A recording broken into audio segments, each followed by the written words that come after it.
Tá no teu zap, tá?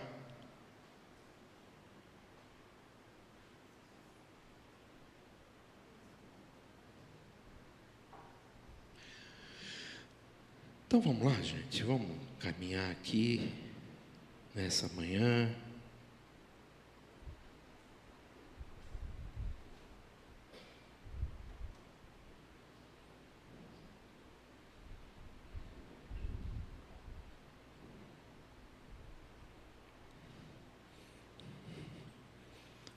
Como que é andar na presença de Deus e não sentir a presença de Deus?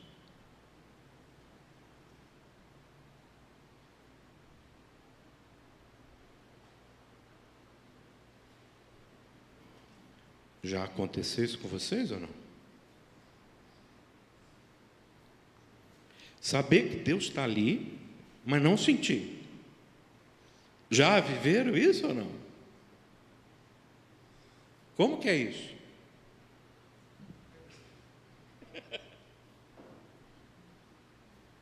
Como que é isso aí? Bom, no meu caso, eu sabia, como o senhor disse, que ele estava na minha vida, mas eu queria ouvir ele falar comigo. E eu achava que ele não estava falando nada, que ele estava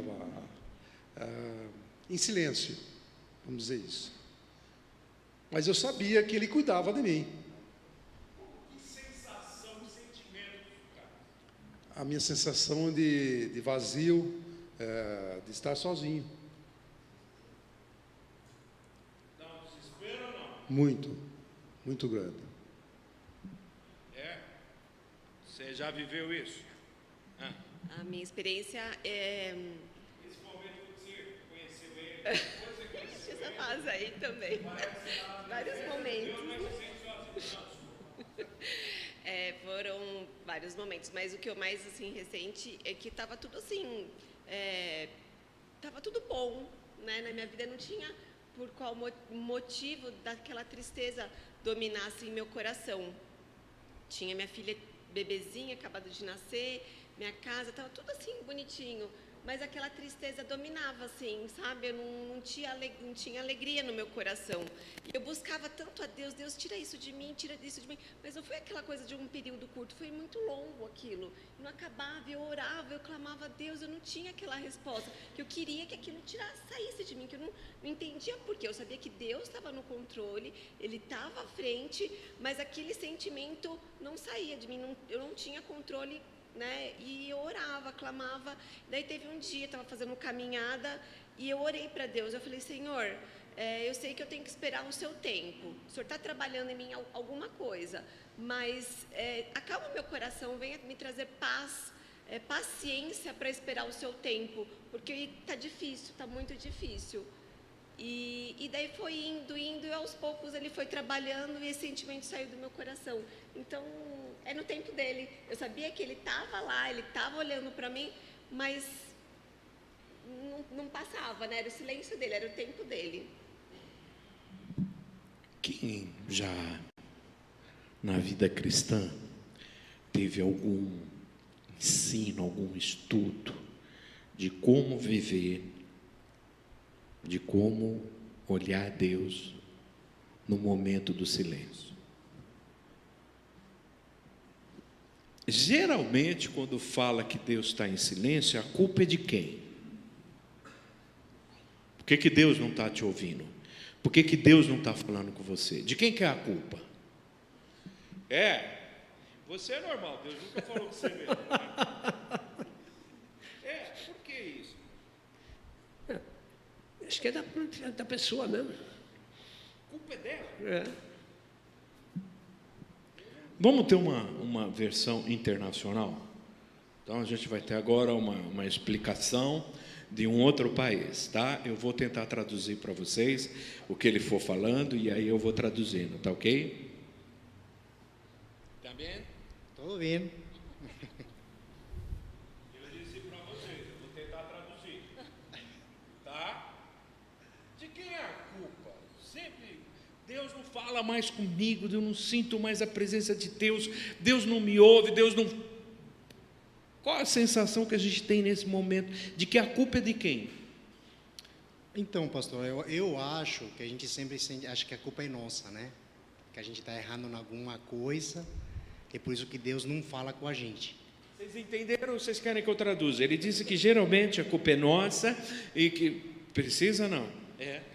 Não, eu falei que a gente acha que a culpa é nossa, né? Por que a gente tem esse sentimento? Quem que ensinou isso para a gente? Eu acho que por causa da gente se sentir culpado, né? Muitas coisas que a gente faz. Eu, particularmente, quando não vinha na igreja, a gente não sabe exatamente o que está certo e o que está errado, né? Aí, à medida que a gente vai caminhando, a gente consegue ir identificando. E muitas das vezes eu acho que Deus faz seu silêncio, né? Interessante que a gente sempre atribui o silêncio de Deus a pecado. Estou em pecado, tá, Douglas? Sempre. E aí, isso melhora ou piora a nossa situação? Oi? Pior? Por que, Israel? Piora isso? Eu não acho que seja assim. Em primeiro lugar, tem uma posição. Deus abriu o mar, ele podia falar no meu ouvido a direção que eu quero naquele momento. Porém, eu acho que a gente é muito pequeno para culpar Deus. Então a gente se omite e fala, a culpa é minha, eu que não estou ouvindo. Mas eu analisando a minha vida, obviamente que eu já passei por isso, né? Eu analisando a minha vida, vejo que estou em caminhos íntegros, eu falo que é só um silêncio de Deus e que qualquer resposta que eu queira está na Bíblia, então eu vou para a Bíblia. Mas eu não acho que seja só por causa de pecado meu que ele fica em silêncio. A gente sempre foi ensinado isso. Quem já ouviu aquela história assim, a tua oração não passa do teto? Quem já ouviu essa expressão? Oração não passa do teto. Não vai contra quem é Deus. Quem é esse Deus que nós cremos? Quais são os atributos desse Deus? 3 atributos principais que a gente sempre fala, que a gente aprendeu desde pequenininho. Que Deus é onisciente, onipresente e onipotente. O que isso quer dizer? Onipresente. Está em todos os lugares. Onipotente. Ele tem todo o poder. Todo o poder está com Deus. Então, onipresente, onipotente e onisciente. O que é onisciente? Deus sabe todas as coisas. Então, como que a minha oração não passa do teto? Como que Deus não ouviu a minha oração? Será que é ouvir ou atender? O que eu estou dizendo?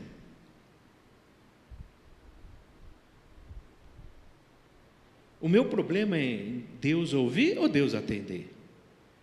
O silêncio de Deus na minha vida, ele se refere a atender ou ouvir?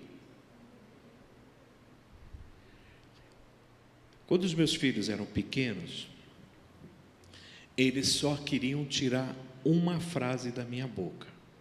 Só uma frase. A gente saía, às vezes, eles queriam comprar algum brinquedo ou alguma coisa que eles queriam e eu não tinha dinheiro. Eu só dizia para eles, assim que o pai puder, eu vou comprar. Eles olhavam para mim e diziam, o senhor promete? Eu dizia, eu prometo. Acabou. O que eles queriam ouvir de mim é, eu prometo. Às vezes eles forçavam a barra, diga eu prometo. Não, eu não prometo. Quando eu dissesse para eles, para os dois, eu não prometo, não vai ter. Às vezes eles até descansavam. Eles até paravam, eles até esqueciam. Um dia eu vinha, uma vez eu prometi para a Sofia que eu ia comprar uma mini que canta. Uma mini, ela queria uma mini que cantava. Eu desci na Santa Efigênia, eu atravessei a Santa Efigênia inteirinha, fui para a Praça da Sé, não achei, andei a 25 de março inteirinho. Na hora que eu estava entrando no ponto de ônibus para vir para Jundiaí, tinha uma loja de brinquedo. A infeliz da Mini que canta estava lá, gente. E você apertava assim a mãozinha dela, ela cantava.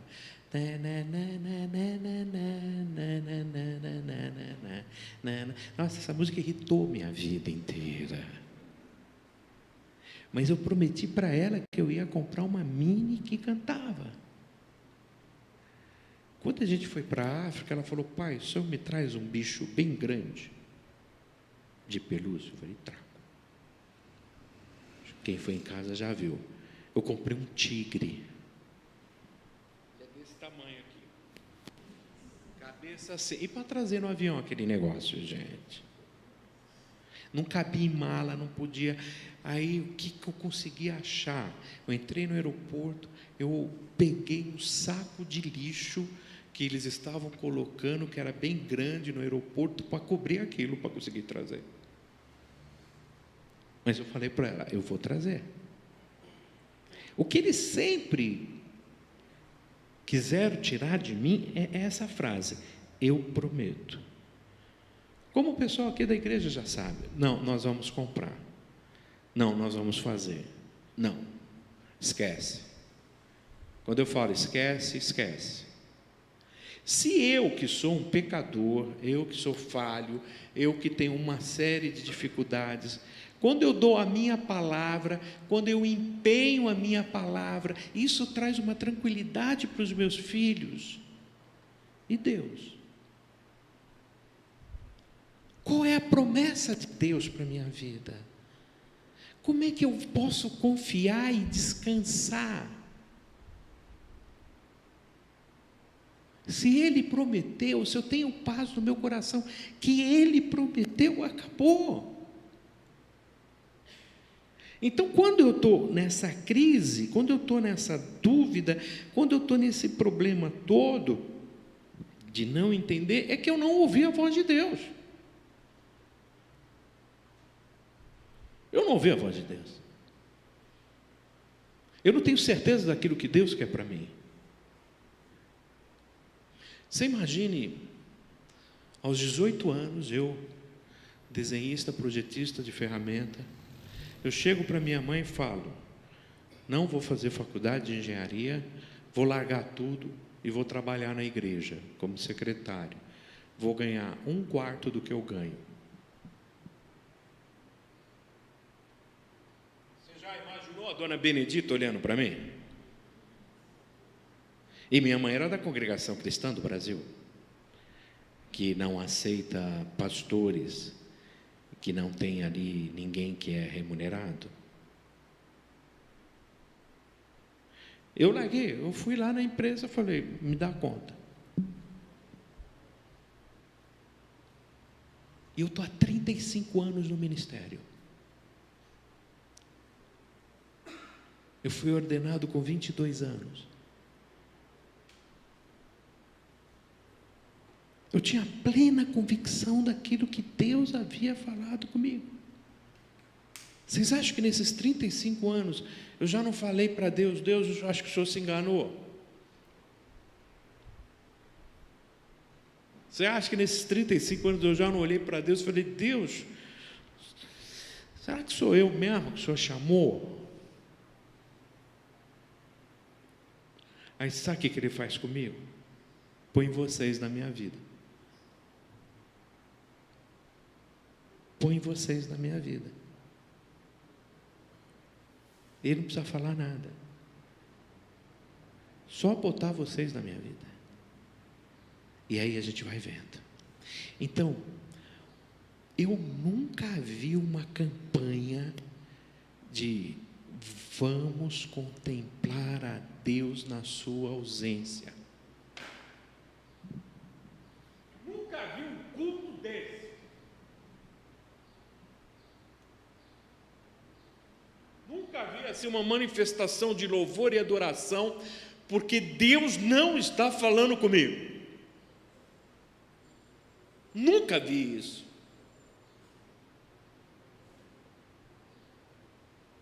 Sempre ouvi o contrário. Vamos buscar. Vamos buscar, vamos buscar, vamos buscar, vamos buscar, vamos buscar.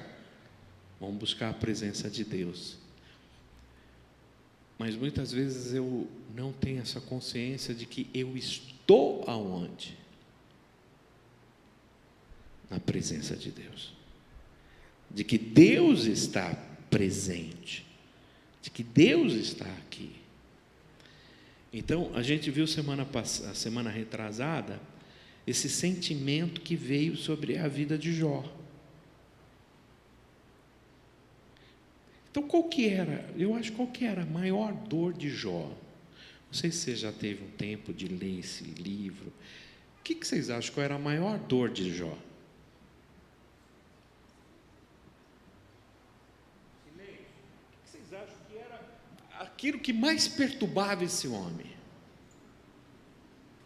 O que perturbava a vida desse homem?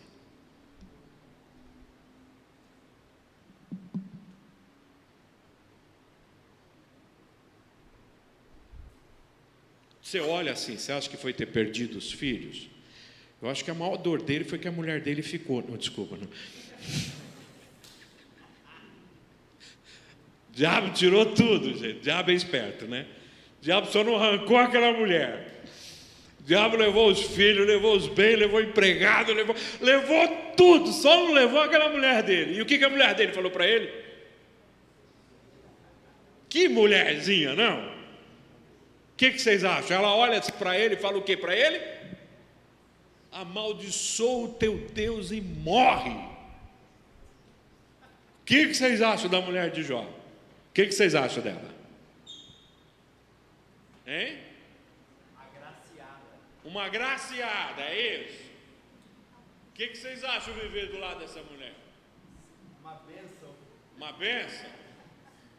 Uma bênção viver ao lado dessa mulher? É ou não é?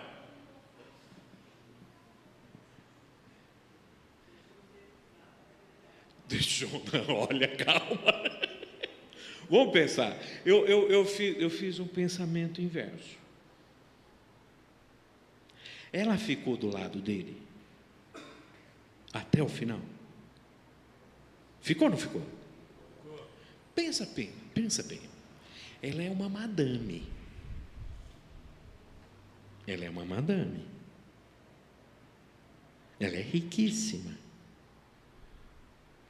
Ela vê os 7 filhos dela morrerem. As filhas morrerem. Eles perdem tudo. Perde tudo. Eles não têm onde morar.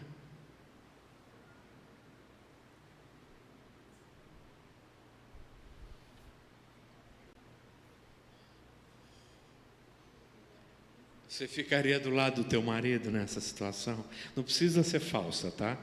Olha para cima, faz assim que eu vou acreditar que você fica do lado dele, tá bom? O que vocês acham?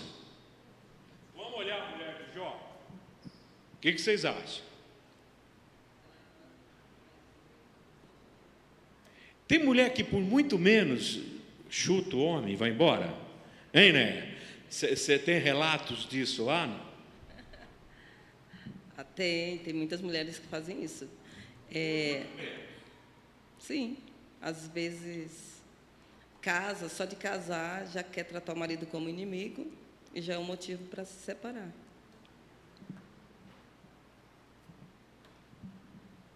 Já imaginou a mulher de Jó? Vocês nunca olharam para esse lado, né?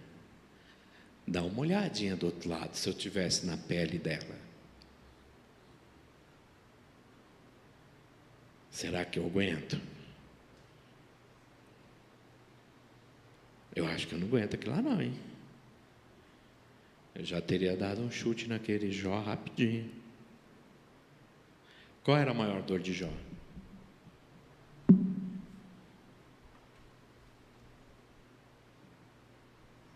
Vocês acham? Porque ele era justo e Deus não falava. Sim. Mas Israel, talvez não seja, por que comigo? Por que comigo?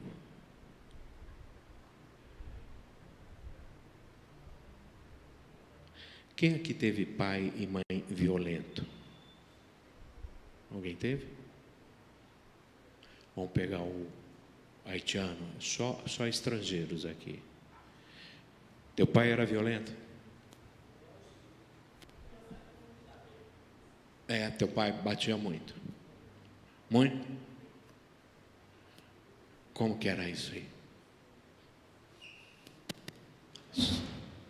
Qual o nome mesmo seu?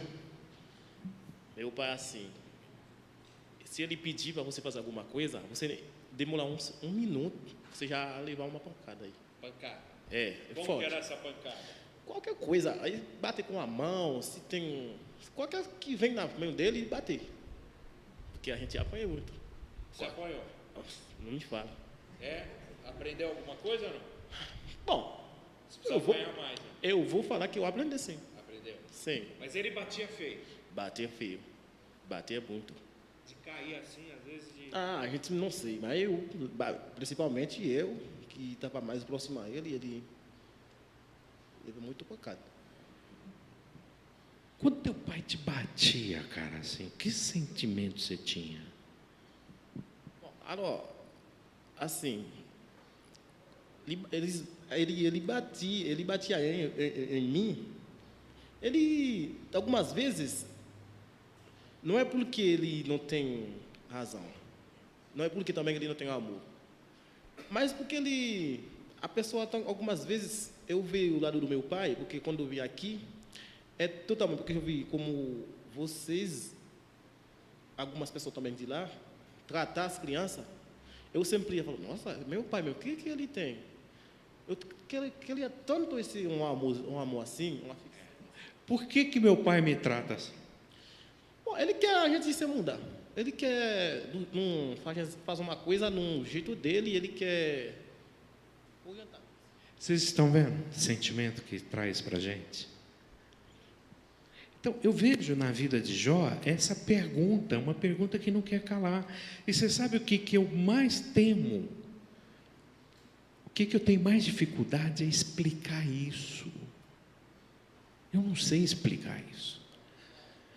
Eu fui pastor em Franca. E um casal saiu ele depois saiu da igreja. Eles chegaram na igreja, era um casal vindo lá do sul, ele era engenheiro do Senai, e a esposa dele teve pancreatite, teve câncer no pâncreas. Quando eles chegaram, ela era bem alta, barriga bem cheia, tal. A gente achava até que era grávida, não, era pâncreas. E aí, quando o pâncreas para de funcionar, o fígado compromete o fígado, compromete tudo, né? E fazendo tratamento, orando por eles, tal. Aí ele contou a história. Ele disse que ele teve câncer lá no sul, lá em Porto Alegre. O Zé Otávio pesava quase 120 quilos, o cara bem grande mesmo, um casal maravilhoso. E aí o Zé Otávio, quando ele teve câncer, ele chegou a pesar 40 quilos. A Anita, que até hoje guardei o nome dela, Anita, ela foi morar no hospital. Ela foi morar no hospital. E um dia o médico chegou para ela e falou, você crê em Deus? Então, você crê em Deus, pede para Ele, pede para as pessoas que você crê. E ela fez uma corrente de oração, ela mandou cartas para todas as igrejas do Brasil, que ela podia imaginar. Mandou carta. E o Zé foi curado.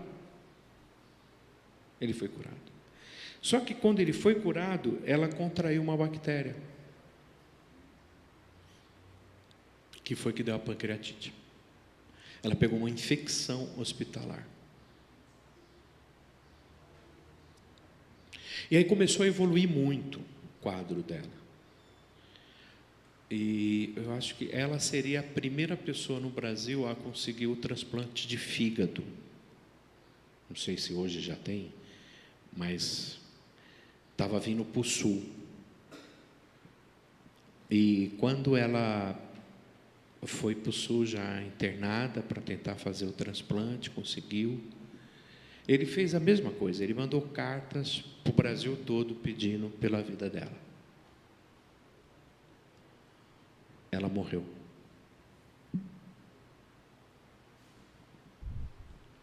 E um dia ele estava, depois de um tempo de luto, ele estava no culto, uma irmã da igreja chega para ele e fala assim: olha, que Deus conforte o teu coração, Deus levou a Anita. Ele ficou revoltadíssimo, ele olhou para ela e falou: como que Deus levou ela?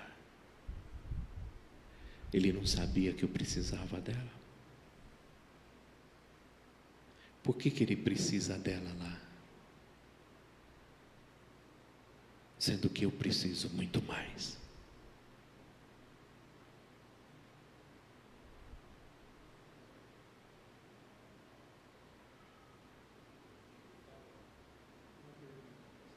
Oi? O que responde para a pessoa depois de uma pergunta dessa? Eu vou perguntar para o senhor responde. Eu vou responder? O que eu tenho que responder? Eu não tenho resposta.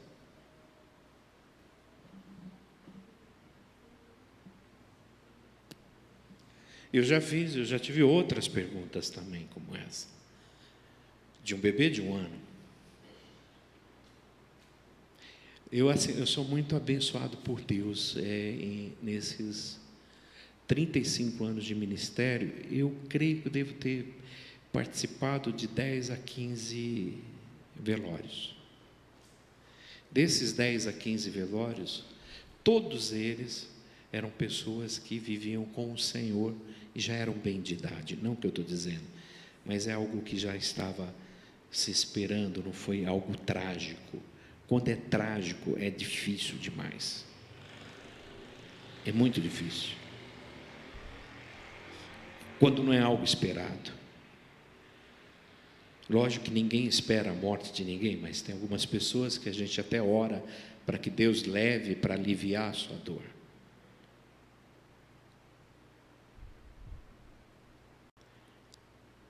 Eu olhei para ele, eu abraço ele e eu não respondo. Eu não respondo. Ele continua na igreja. Casou de novo, tal. De vez em quando a gente se conversa.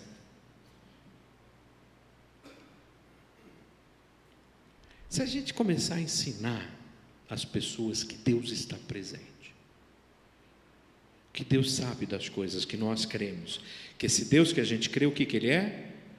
Onisciente, onipresente, onipotente.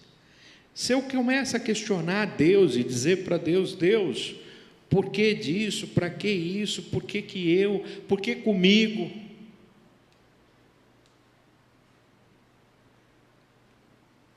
Se eu inverter isso tudo e entender que Ele sabe, eu não entendo, mas Ele sabe. Porque quando eu não aceito, quando eu questiono, o que eu estou dizendo para Deus? Oi? Que Ele não sabe o que Ele...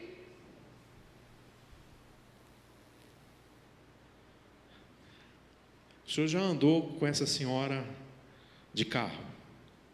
Ela percebeu que o senhor estava perdido. E o que ela falou para o senhor? E o que você falou para ela?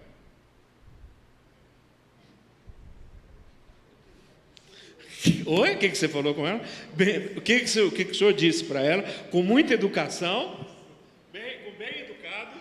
Quem está no volante sou eu. Você quer dirigir? Foi isso que você falou para ela? Foi mesmo. Falei, quer vir para cá você? Com todo respeito. Todo respeito. Com toda a educação do mundo. Pelo quê? Sou eu o motorista. Basta ou não? Hein, Alessandro? Quando a irmã olha para você e diz assim, você pode ir mais devagar? Como que é? Como que é? Oi? Não falar, né? O que o amigo fala?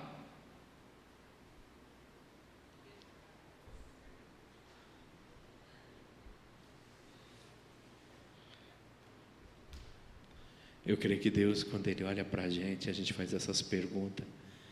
Acho que Ele só olha para a gente e faz assim, ó.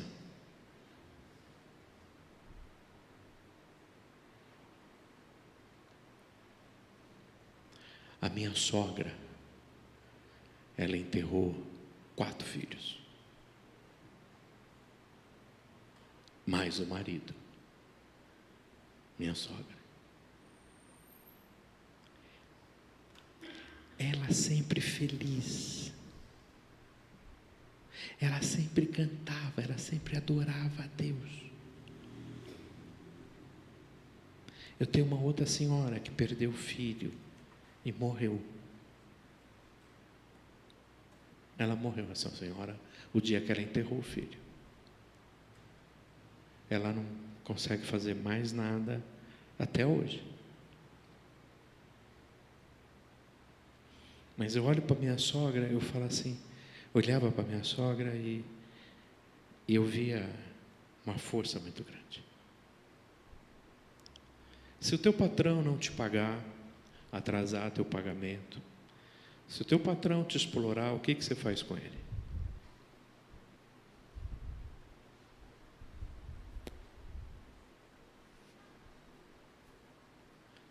Depois de muitos anos sempre servindo, o que você faz com essa pessoa? O que você faz, Vilela, com ele?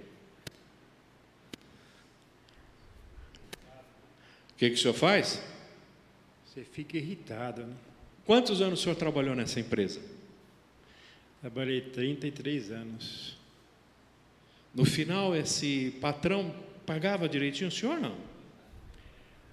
Olha, nessa empresa eu trabalhei 33 anos, nunca me decepcionei. Depois, eu trabalhei mais de 10 anos numa empresa, só foi tristeza.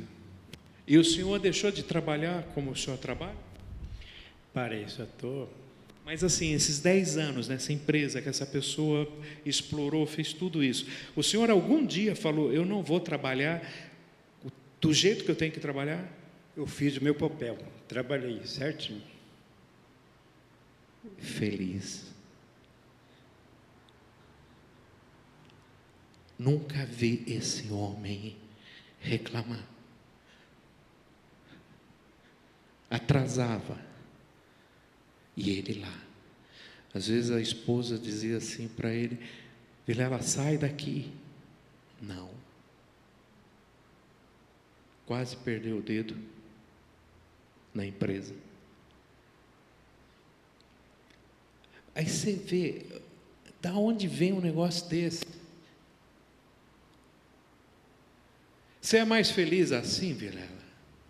Esse homem é feliz, ó. É aquilo ali, ó. O que você acha se fosse o inverso? Esse patrão não vale nada, essa empresa não vale nada, isso é terrível, isso é aquilo outro. Ah, eu vou colocar na justiça, eu vou fazer isso, vou fazer aquilo outro. Ele poderia fazer assim. Mas o que ele sabia a vida inteira? Quem é Deus?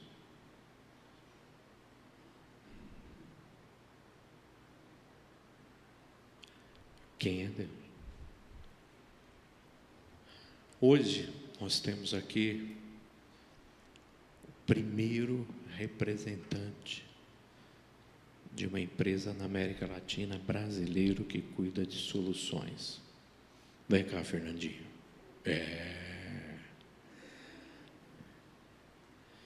Talvez vocês não saibam com quem que vocês estão falando.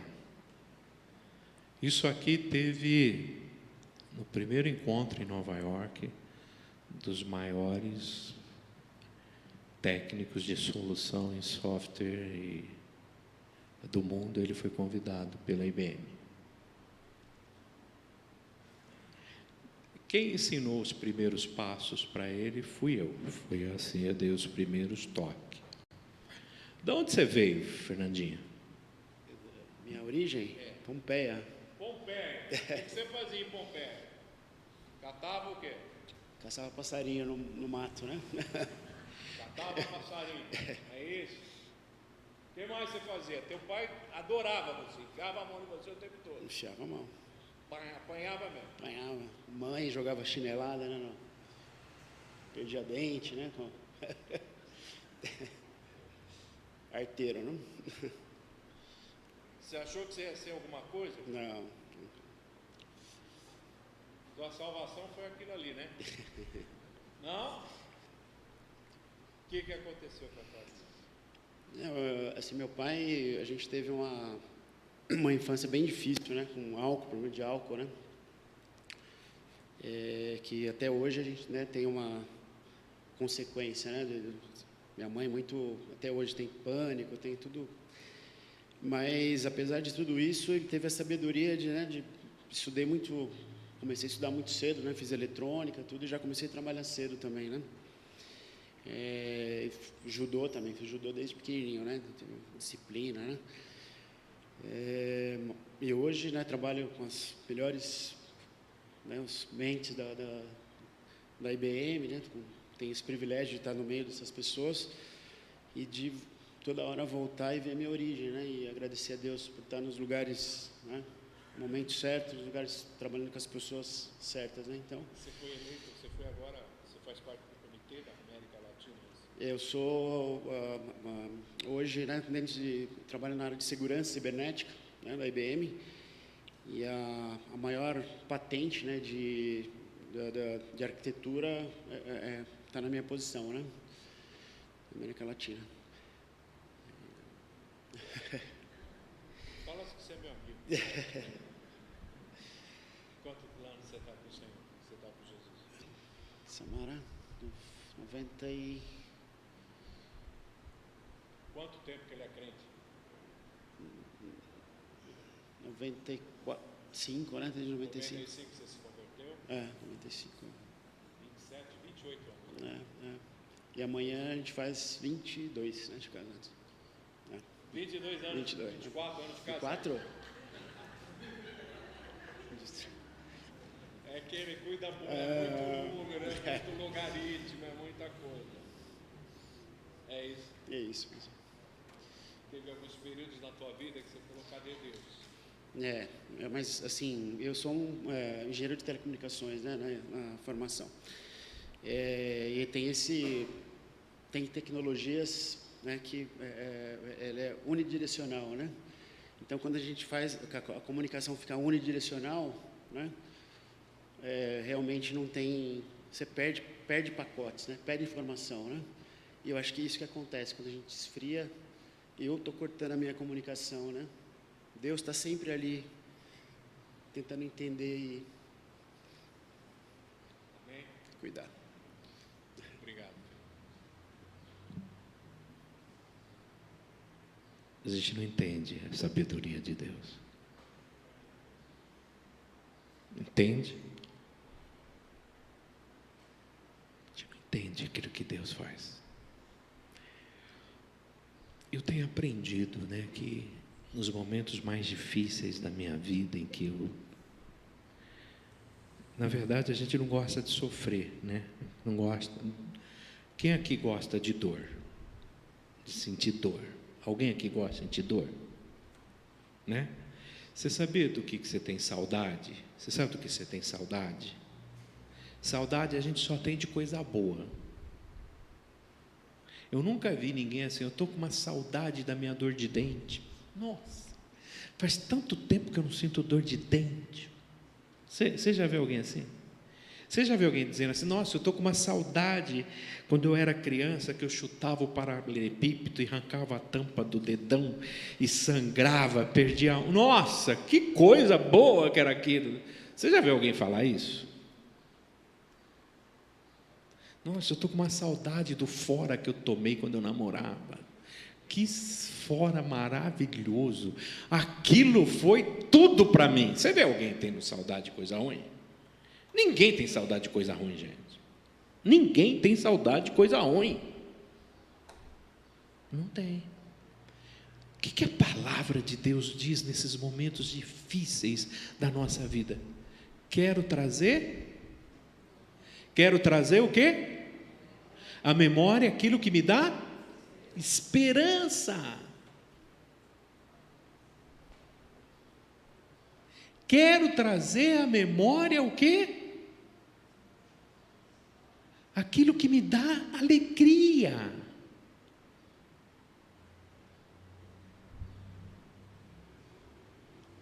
Andar com Deus quando tudo está bem é fácil? É ou não? Não é. Não é. Se tem uma coisa difícil é andar com Deus quando tudo está bem, que eu estou ganhando bem, que eu estou vivendo bem. Dá vontade de viajar, não dá não? Dá vontade de ir no domingo ir para o restaurante, não dá não? Vontade de ver o Paulista, né? Já era. Gente, se tem uma coisa difícil é servir Deus quando tudo está bem. Quando está tudo ruim, é fácil servir Deus? Não. Quando que é bom servir Deus? Quando eu creio e dependo dEle.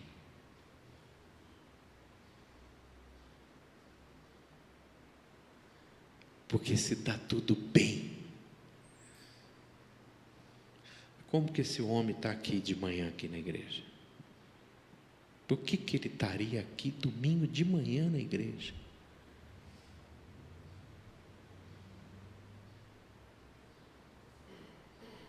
Às vezes eu fico parado aqui, fico sentado vendo as pessoas, algumas pessoas que vêm aqui, eu falo, meu Deus, o diretor da Oracle, o cara senta aqui e fica fazendo, ele falou que vai sair de férias para fazer o software da igreja, o aplicativo da igreja. O cara falou que vai fazer o aplicativo da igreja.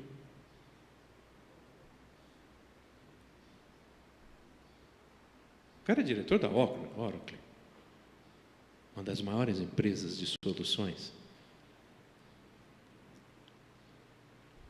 O que significa Deus? Então, eu fico assim, para mim, se eu conseguir aprender a viver com Deus, quando eu sinto que Ele não está presente, mas eu creio que Ele está ali, quando eu não sinto que Ele fala, mas eu sei que Ele está ali, gente, a minha vida muda completamente. Quer ver uma coisa assim? Quem aqui é crente há mais de 30 anos? De tempo, né?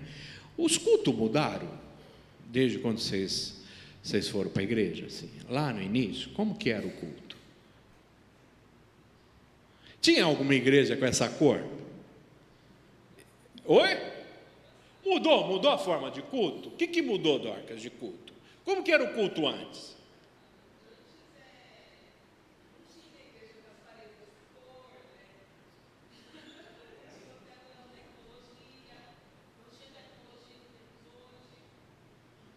Mudou a igreja, gente?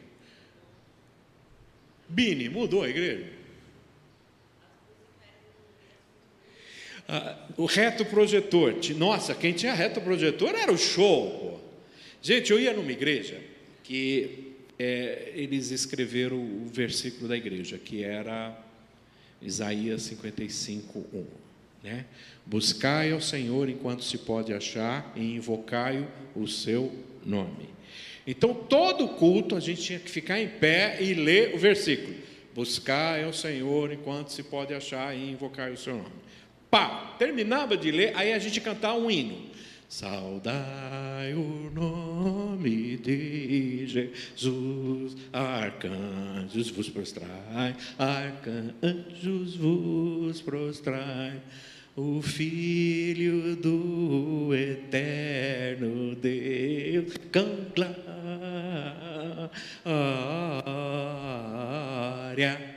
glória, glória, glória. Cantar uma vez, tudo bem, agora cantar todo o culto. E não começava o culto sem cantar esse hino. Toda reunião tinha que cantar esse hino. Para você ver, mas eu não consigo mais cantar. Quando canta, dá assim, até uma...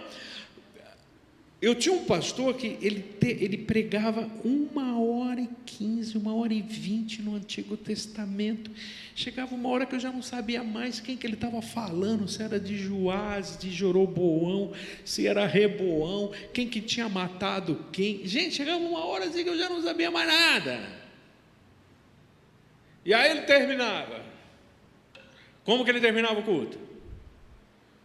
Você que está aqui essa noite, você quer receber Jesus? Nós vamos cantar o hino Tal Qual Estou. Tal qual estou, eis-me, Senhor, pois o teu sangue... Gente, cantava aquele hino. Quem quer receber Jesus como Salvador? Primeira mão, segunda mão, quem quer? Vamos cantar mais uma vez. Aí cantava, tal qual estou... Aí eu sinto que o Senhor quer salvar alguém. Tem alguém que quer receber Jesus? Não, não tem? Então vamos cantar mais uma vez. Gente, chegava uma hora que a gente dizia: se o senhor parar de cantar, eu vou aí na frente. Eu vou, para de cantar, porque aí eu vou. Gente, pensa bem. Marli estudava, eu estudava, trabalhava. O único dia que a gente tinha para namorar era sábado e domingo. O culto terminava 10 horas da noite. Eu morava num bairro totalmente diferente do bairro da Marli. Aí não dava para levar ela para casa. Eu ficava desesperado. Aí era só hino. Aí começou a cantar os... O que cantava? Corinhos. Não era cântico, era corinho. Corinho. Quais eram os corinhos? Caminhando eu vou para cá, né? Meu coração transporta. Nossa, e se erguesse a mão na minha igreja, você estava perdido. Não podia erguer a mão, porque era uma igreja batista muito tradicional. Gente, hoje mudou tudo. E você sabe qual que é o meu apelido, né? Eu sou o pastor ligeirinho. O culto que eu dirijo tem começo, meio e fim. Tem tempo. Sabe aquele monte de aviso? Alguém tem algum aviso para... Pode ver que eu dou uma torcida aqui se alguém levantar no meio e falar que tem um aviso para dar. Faz tudo antes. Eu procuro ser o mais didático possível.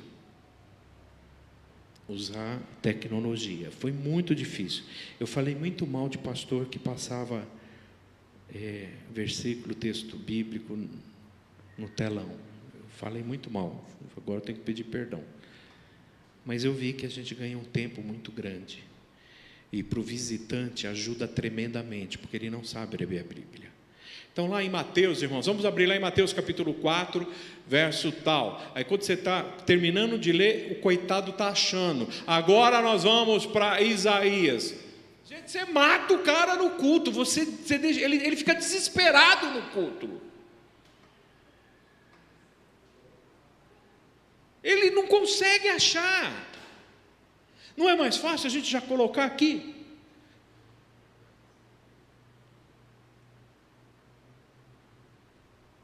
Você sabe o que nunca mudou desde quando eu me converti até hoje? Orar.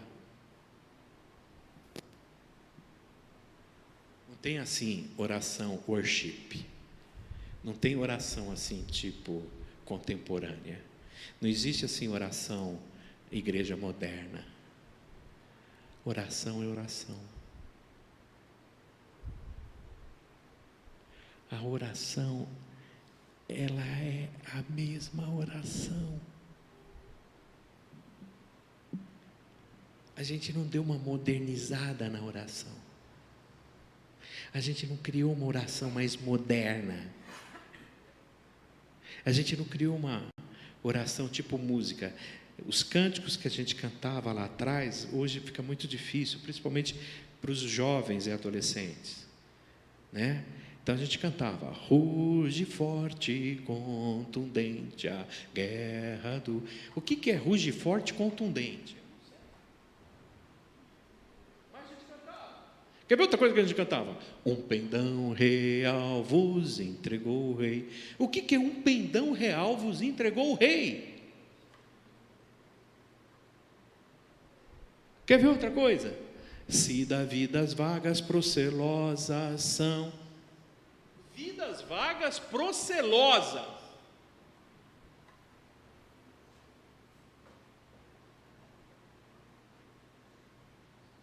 Desculpa, assim, eu acho que eu sou esquisito, eu acho que eu sou muito estranho, porque eu fico pensando nessas coisas, eu sento, eu fico ouvindo isso, eu fico pensando, gente, o que o povo está entendendo?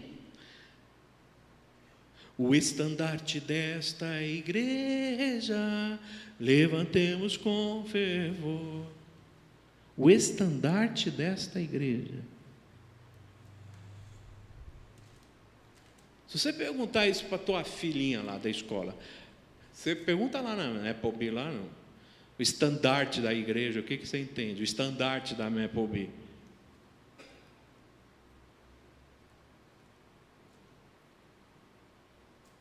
Difícil? Dá, não. Mas eu achei lindo dizer que a oração não muda. A gente ensina a orar do mesmo jeito. Todos esses anos. Ouvir a voz de Deus significa libertar-se de outras vozes em minha vida. Permite receber essa sabedoria de Deus para uma vida cristã. Né? A gente tem escutado tantas vozes, é tanta gente falando, gente. Quer ver, na época de vocês, se vocês quisessem ouvir um sermão, ouvir uma mensagem, começou aquela fita cassete, lembra? Aquilo enrolava pra caramba, e só as igrejas mais modernas tinham pregador.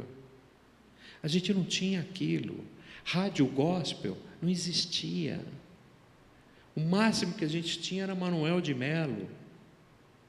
Era Davi Miranda. Meus irmãos, você que está aí, eis o Senhor. Nossa, era um negócio terrível ver aquilo, dá medo. Hoje, para você ouvir rádio, você tem que ser crente, porque só tem rádio de crente. E aí você está viajando, ouvindo um noticiário, o que entra? Uma rádio de crente pirata.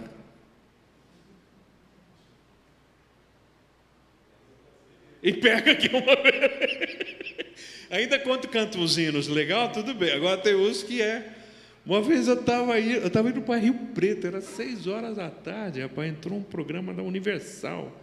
E o cara dizendo: você que está no presídio, eu quero falar com você agora. O cara fazendo um culto da Universal para os presidiários. Eu achei assim interessante, mas olha aonde nós chegamos. Ele falando para presidiários, para a família de presidiários, na rádio.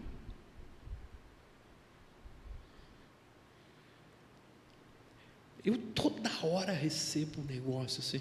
A gente estava vindo, não sei, acho que essa semana, não sei onde que eu e a Marli fomos, só sei que a gente estava na estrada, e aí entrou aquele 1 minuto com Deus.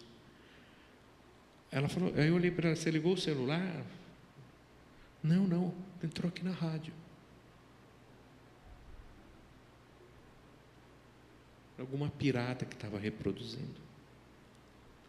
É tanta gente pregando. Acho que eu fui na casa do Lucas, né? Essa semana o Lucas falou isso, que na pandemia ele ouvia 4 cultos cada dia, e ele só ia mudando de canal do YouTube, ia pegando o culto de tudo quanto é lugar, porque eles estavam em casa.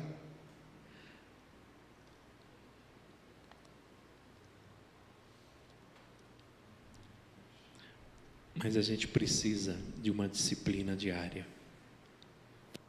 Aquilo que Israel falou. Eu não estou escutando a voz de Deus, talvez por algo específico, mas Deus fala comigo através da sua palavra todo dia.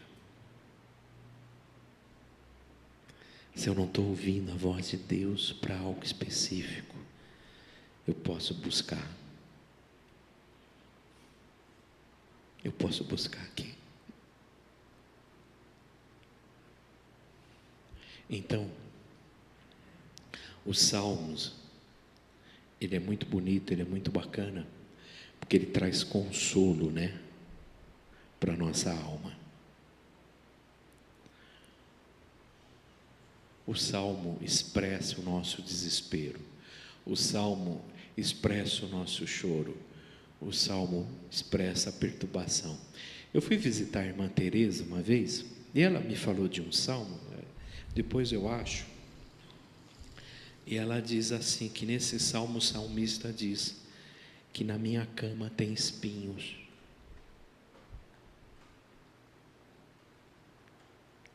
Você já sentiu espinho na cama?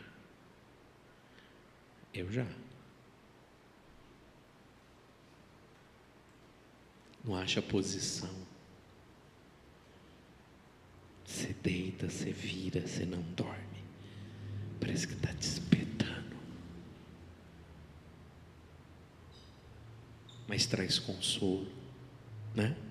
O choro dura, mas a alegria vem, te traz resposta. Você precisa, quem que vai te trair? O teu inimigo ou o teu amigo? Quem que vai te trair? Por quê? Se o inimigo te trair, o que você é? Burro, desculpa. Se você consegue ser traído pelo seu inimigo, quem que te trai? Aquele que comia do meu prato, aquele que me beijava. O dia que eu li esse texto foi libertador, porque o que me diziam? Olha aí os teus amigos, olha quem está tentando tirar você da igreja, são as pessoas que andam com você, são os teus amigos. Aquela noite eu não dormi, quando eu li esse texto, foi como se Deus estivesse dizendo, o meu filho foi traído, aquele que comia do mesmo prato do meu filho, aquele que beijava o meu filho, ele traiu. E se aconteceu isso com o Filho de Deus, por que não pode acontecer isso comigo? Então, querido, nós temos vários salmos, os salmos nos faz assumir compromissos com a fidelidade, alguns são repletos de orações curtas, os salmos nos ensinam a ter gratidão e contemplação.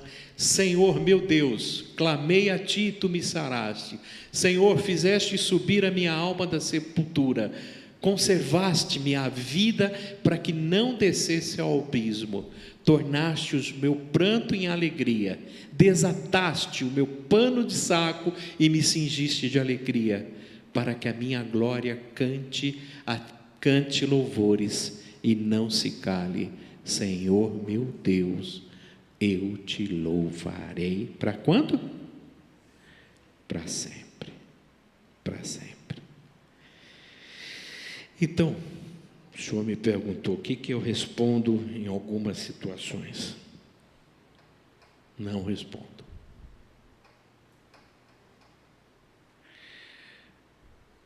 Vocês vão conhecer aqui o Gilmar. O Gilmar é um dos crentes bem antigos aqui da igreja. Ele é bem...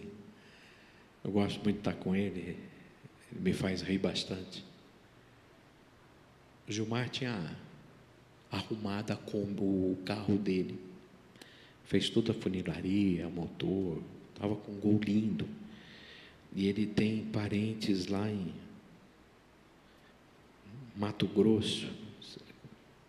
Não sei, não é Rondonópolis, acho que é isso aí. E aí ele ia viajar no sábado de manhã, na sexta ele foi na cidade pagar as contas, né? Fazer o que ele tinha que fazer. E parou o carro lá no centro, foi no banco, tirou o dinheiro, pagou. Quando ele voltou, o carro dele foi assaltado, foi roubado. Chegou em casa, ele ria à toa, né? Ri de tudo, né? Rindo. Mas está rindo o quê, cara? Roubaram meu carro. E agora? Roubaram meu carro. O que você fala para o Gilmar? Aí foram consolar o Gilmar, disseram assim para o Gilmar: Gilmar, ó, Deus está te livrando de algo pior. Quem sabe se você fosse viajar com esse carro, na estrada você ia bater o carro, ia acontecer um acidente. Aí o Gilmar olhou para essa pessoa e falou o seguinte: ó, se Deus estava me poupando disso, era só Ele me falar que eu não ia.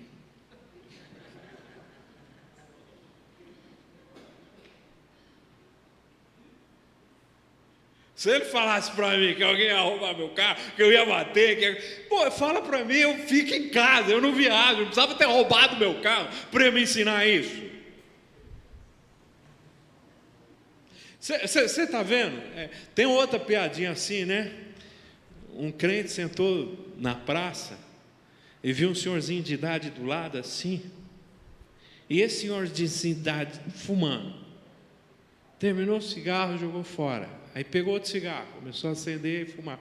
E aquele crente olhou aquilo e não aguentou, né? Ele olhou para o senhorzinho e falou: o senhor está vendo esse prédio aí na frente? Ele falou: estou. O senhor acha esse prédio bonito? Acho. Aí esse crente olhou para o senhor e falou: o senhor sabia que se o senhor parar de fumar, o senhor pode comprar um prédio desse? Ele falou: é meu.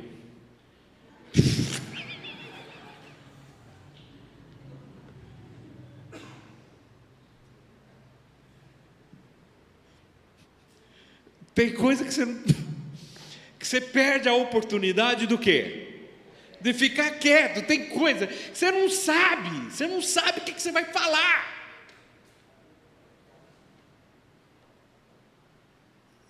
Sabe o que aconteceu com o Gilmar? Todo aquele riso dele. O vizinho dele chegou: Gilmar, ficou sabendo que esse carro foi assaltado, né? Eu estou saindo de férias, eu tenho 2 carros. O carro da minha esposa está na garagem. Eu não vou usar. Vai viajar com ele.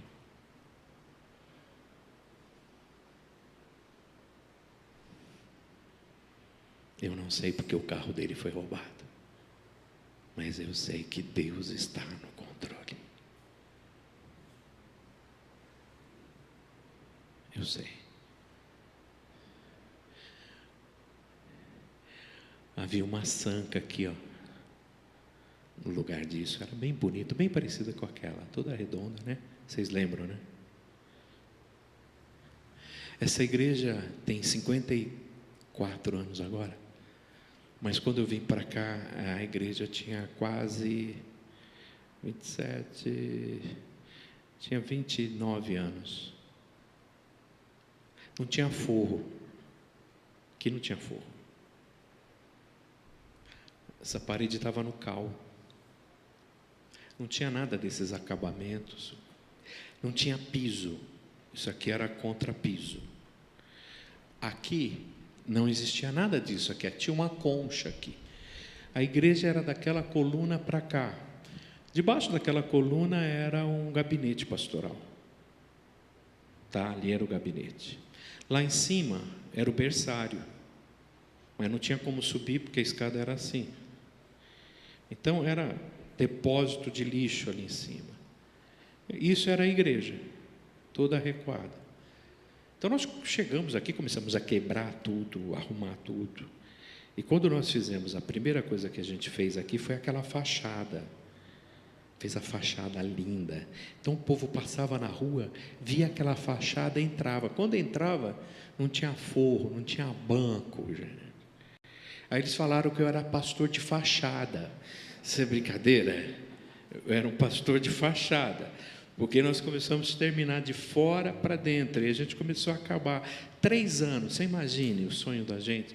Teve que fazer toda a reforma elétrica. Não dava para colocar forro, porque estava comprometido a fiação.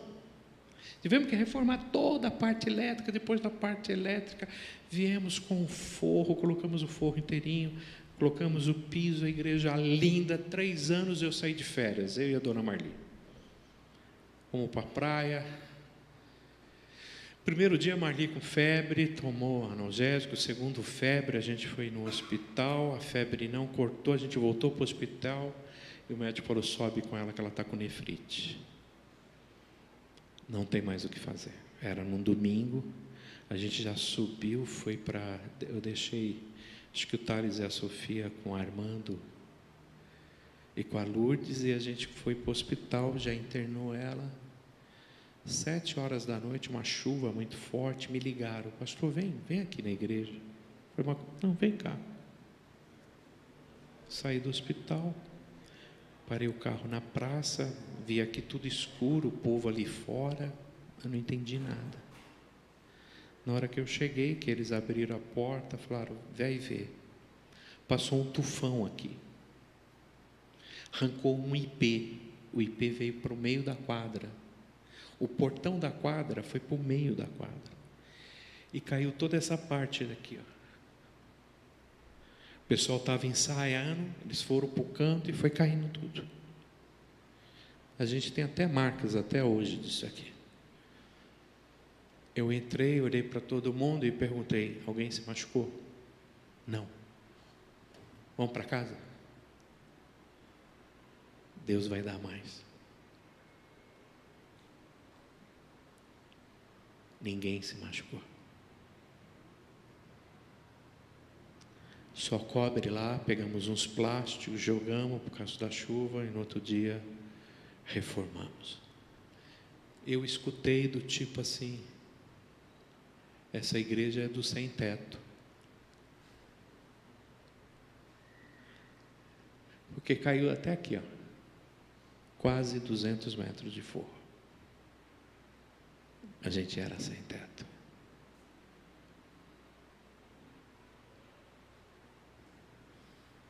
Mas o Senhor restaurou. Amém? Entenderam? No silêncio de Deus, procura Ele. Ele está ali. Mas Ele só está te ensinando. Tem coisa que eu só vou saber o dia que eu chegar lá. Eu tenho um monte de pergunta. Esse professor mesmo, Dr. Ched, que eu disse, ele falava o seguinte, ó, quando eu chegar no céu, eu tenho tanta pergunta para fazer para o irmão Paulo.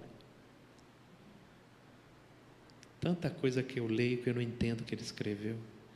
Quando a gente fazia algumas perguntas dessa para ele, ele falava assim, ó, tá na minha caderneta. Quando eu chegar no céu, eu vou perguntar lá para ele. Eu tenho um monte de perguntas que eu não tenho resposta. Mas eu creio. Eu vou dizer uma coisa para você. É melhor crer. Eu vivo melhor do que não crer. Amém? Alguma pergunta? Dúvidas? Vamos orar? Então vamos. Senhor, obrigado por essa manhã, obrigado pela Tua palavra, pelo Teu ensino. E, Senhor, obrigado porque o Senhor transforma o nosso pranto a nossa tristeza em alegria. E o Senhor está aqui, está sempre conosco, todos os dias. Leva-nos em paz, é o que nós pedimos em nome de Jesus. Amém? Deus abençoe vocês, um bom domingo até a noite. Quem não votou, vote, tá?